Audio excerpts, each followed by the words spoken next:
Everyone, अगर आपके बच्चों ने भी इंटरनेशनल हिंदी ओलंपियाड का फॉर्म फिलअप किया है, 28 जुलाई को इसका एग्ज़ाम है, स्कूल के थ्रू इसका रजिस्ट्रेशन हुआ है। अगर आपके बच्चों ने हिंदी ओलंपियाड का फॉर्म फिलअप किया है तो ये वीडियो उनके लिए है। Class 1 to 6 international Hindi olympiad जो 28 जुलाई को होने वाला है। तो आज की वीडियो में हम लोग क्या पढ़ने वाले हैं? पूर्ण विराम, अल्प विराम, प्रश्नवाचक चिन्ह, योजक चिन्ह, विस्मयादि बोधक, है ना। पूर्ण विराम किसको कहते हैं? जब भी हम कोई सेंटेंस लिखते हैं, वो जब भी हम कोई वाक्य लिखते हैं, वाक्य पूरा होने पर स्टॉप जो लगाते हैं, है ना, पूर्ण विराम, वाक्य पूरा होने के बाद जो एक चिन्ह लगाते हैं उसको हम लोग पूर्ण विराम कहते हैं ना। वाक्य पूरा होने पर जो चिन्ह लगाते हैं वो पूर्ण विराम कहलाता है। ठीक है। वाक्य लिखते समय जो थोड़ा सा हम रुक जाते हैं, जैसे हाँ हम कल चलेंगे, हाँ हम कल स्कूल जाएंगे, तो जो थोड़ा सा बीच में रुकते हैं, हाँ के बाद कॉमा लगाते हैं, है ना, तो ये अल्प विराम है। अल्प विराम का चिन्ह है कॉमा।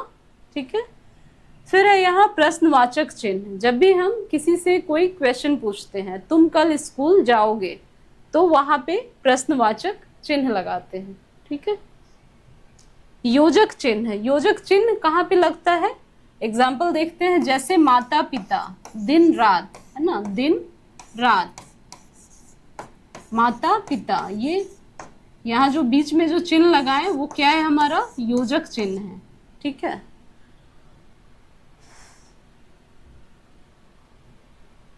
दिन रात, माता पिता, सुख दुख, है ना, इन सब के बीच में जो चिन्ह लगाएंगे उसको क्या बोलेंगे? योजक चिन्ह। ठीक है। नेक्स्ट है आपका विस्मयादि बोधक। विस्मयादि बोधक, किसी तरह का भय, शोक, दुख प्रकट करते हैं हम लोग। अरे हम लोग जीत गए, है ना, तो अरे के बाद क्या लगाएंगे? विस्मयादि बोधक चिन्ह। ठीक है। किसी तरह का भय, शोक, दुख प्रकट करते हैं तो हम लोग पहले जो भी एक वर्ड होता है अरे, तो अरे के बाद हम लोग यहाँ पे क्या लगाएंगे? विस्मयादि बोधक चिन्ह। ठीक है।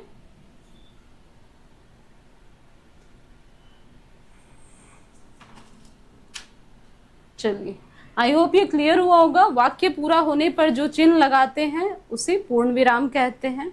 वाक्य लिखते समय जो बीच में थोड़ा हम रुक जाते हैं, हाँ हम कल जाएंगे, तो वहां पे अल्प विराम मतलब कॉमा लगाते हैं। किसी से हम कुछ क्वेश्चन पूछते हैं तो प्रश्नवाचक चिन्ह का यूज होता है। फिर है यहाँ जैसे कोई भी हम शब्द लिखते हैं, दिन रात, सुख दुख, माता पिता, तो इन सब के बीच में जो चिन्ह लगाते हैं उसको हम लोग योजक चिन्ह बोलते हैं। नेक्स्ट है हमारा विस्मयादि बोधक। जब भी हम कोई भय, शोक, दुख प्रकट करते हैं तो विस्मयादि बोधक चिन्ह लगाते हैं। ठीक है। क्लियर है? चलिए,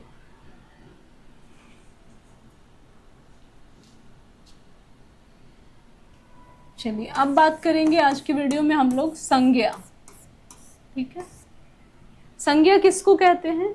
किसी व्यक्ति, वस्तु, स्थान के नाम को क्या कहते हैं हम लोग? संज्ञा कहते हैं ना। हमारे आसपास की जो भी चीजें हैं, है ना, वो क्या है? संज्ञा है। सबका कुछ ना कुछ पर्टिकुलर नाम है, वो सारी चीजें क्या है? संज्ञा है।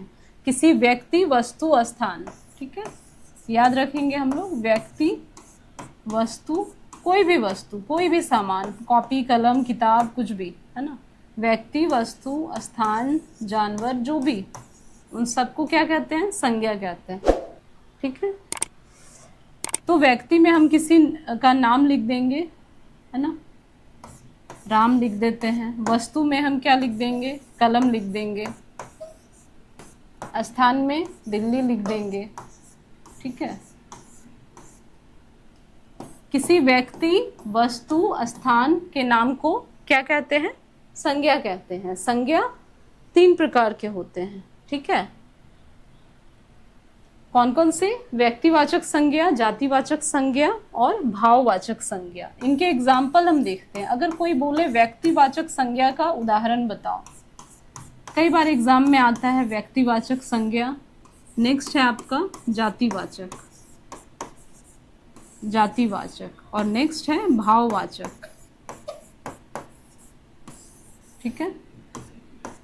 तो व्यक्तिवाचक से क्लियर है, भारत, दिल्ली, किसी का नाम हो सकता है, किसी एक पर्टिकुलर किताब का नाम हो सकता है, रामायण, गीता, दिल्ली, भारत, ये सारे व्यक्तिवाचक संज्ञा है। ठीक है, यहाँ पे मैं लिख दूँ, दिल्ली है, रामायण है, ये सारा क्या है, व्यक्तिवाचक संज्ञा है। ठीक है, कार है, ठीक है, मोटरसाइकिल है, कोई भी लड़का है, लड़की है ना, तो क्या है, जातिवाचक संज्ञा। कोई भी लड़का का नाम है, जातिवाचक संज्ञा, लड़की है, जातिवाचक संज्ञा, तालाब है ना, कार है, मोटरसाइकिल है, कुछ भी है, वो क्या है, जातिवाचक संज्ञा। फिर आपका है भाववाचक संज्ञा। भाववाचक संज्ञा मतलब जो भाव प्रकट होना। जैसे भाववाचक संज्ञा का उदाहरण हम लोग देख लेते हैं,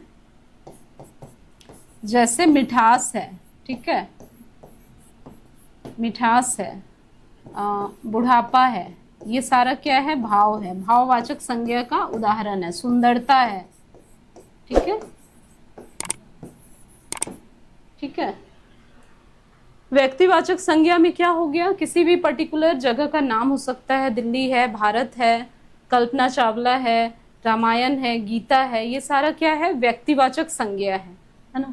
ये हम क्या पढ़ रहे हैं, संज्ञा की भेद पढ़ रहे हैं। ठीक है,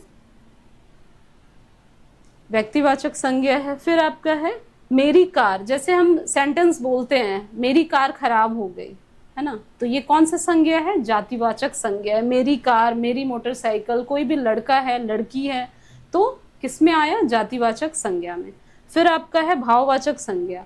तो भाववाचक संज्ञा में जैसे मिठास, बुढ़ापा, सुंदरता, है ना, भाव प्रकट होना, किस चीज का भाव प्रकट, हमारे इमोशन प्रकट होना, तो वो क्या है, मिठास है, बुढ़ापा है, सुंदरता है, तो ये किसका उदाहरण है, भाववाचक संज्ञा का। ठीक है, आई होप समझ में आया होगा।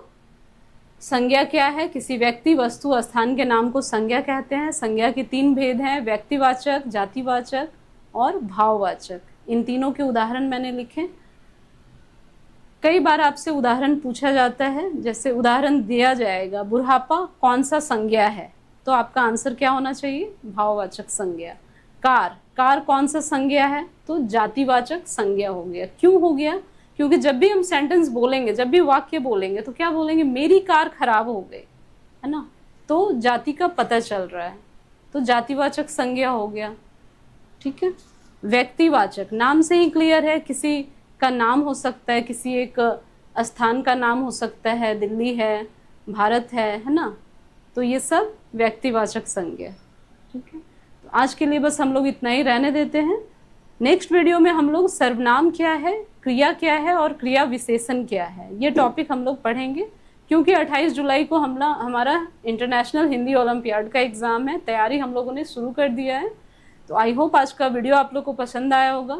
वीडियो पसंद आ रहा है, वीडियो को लाइक और शेयर करें अपने दोस्तों के साथ जिन्होंने भी ओलंपियाड फॉर्म फिलअप किया है। मिलते हैं हम लोग नेक्स्ट वीडियो में। आज के लिए इतना ही, थैंक यू।